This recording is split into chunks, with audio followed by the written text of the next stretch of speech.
Lucas Kapitulo 19. Nakilala ni Zacchaeus si Jesus. Pumasok si Jesus sa Jericho at naglakad sa kabayanan. May isang tao roong ang pangalan ay Zacchaeo, isang pinuno ng mga maniningil ng buwis at napakayaman.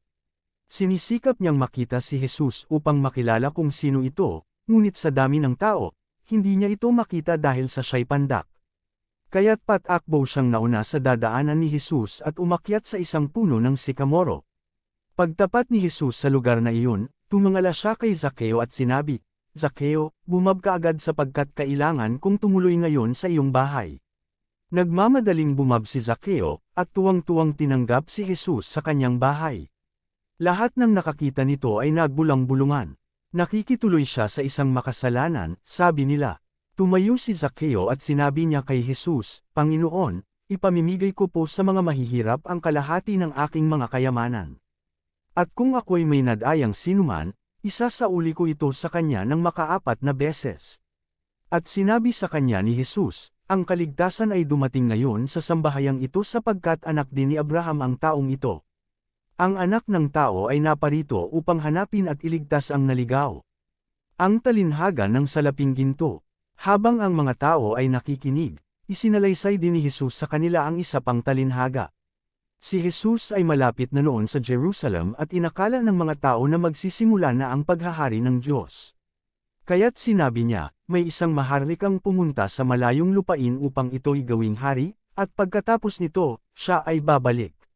Subalit bago siya umalis, tinawag niya ang 10 sa kanyang mga alipin at binigyan ng mga ito ng tig-iisang gintong salapi.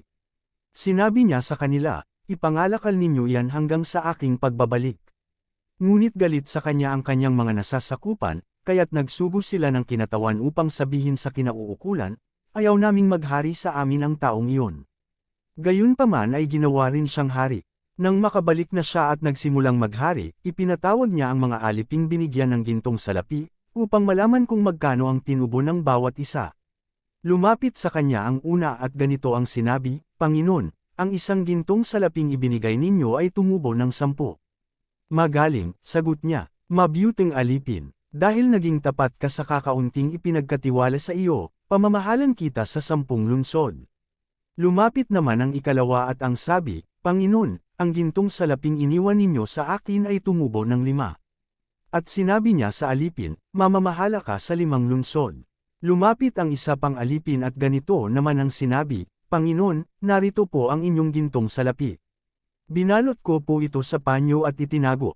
Natatakot po ako sa inyo dahil kayo'y napakahigpit, kinukuha ninyo ang hindi sa inyo at inaani ang hindi ninyo itinanim." Sinagot siya ng hari, "Masamang alipin. Sa salita mong iyan ay hahatulan kita. Alam mo palang ako'y mahigpit at sinasabi mo pang kinukuha ko ang hindi sa akin at inaani ko ang hindi ko itinanim. Bakit hindi mo na lamang idiniposito sa bangko ang aking salapi? May tinubo sana iyan bago ako dumating." At sinabi niya sa mga naroon, "Kunan ninyo sa kanya ang gintong salapi at ibigay sa may 10. "Panginoon, siya po'y mayroon ng 10 gintong salapi," sabi nila. "Sinasabi ko sa inyo, ang mayroon ay bibigyan pa, ngunit ang wala, kahit ang kaunting nasa kanya ay kukunin pa. Tungkol naman sa mga kaaway kung ayaw na ako'y maghari sa kanila, dalhin ninyo sila rito at patayin sa harap ko." Ang matagumpay na pagpasok sa Jerusalem. Pagkasabi nito, nagpatuloy si Jesus papuntang Jerusalem. Nang malapit na siya sa Bethphage at Bethania, sa bundok ng mga olibo, pinuna niya ang 2 sa kanyang mga alagad. Sinabi niya sa kanila, "Pumunta kayo sa susunod na nayon at matatagpuan ninyo roon ang isang batang asno na nakatali, hindi pa iyon nasa sakyan ninyo man. Kalagan ninyo at dalhin dito. Kapag may nagtanong kung bakit ninyo iyon kinakalagan, sabihin ninyong kailangan iyon ng Panginoon." Lumakad nga ang mga inutusan at natagpuan nila ang asno, ayon sa sinabi ni Jesus. Habang kinakalagan nila ang batang asno, tinanong sila ng mga may-ari, "Bakit ninyo kinakalagan iyan?" "Kailangan po ito ng Panginoon," tugon nila. Dinala nila kay Jesus ang asno, at matapos isapin sa likod nito ang kanilang mga balabal, siya'y pinasakay nila.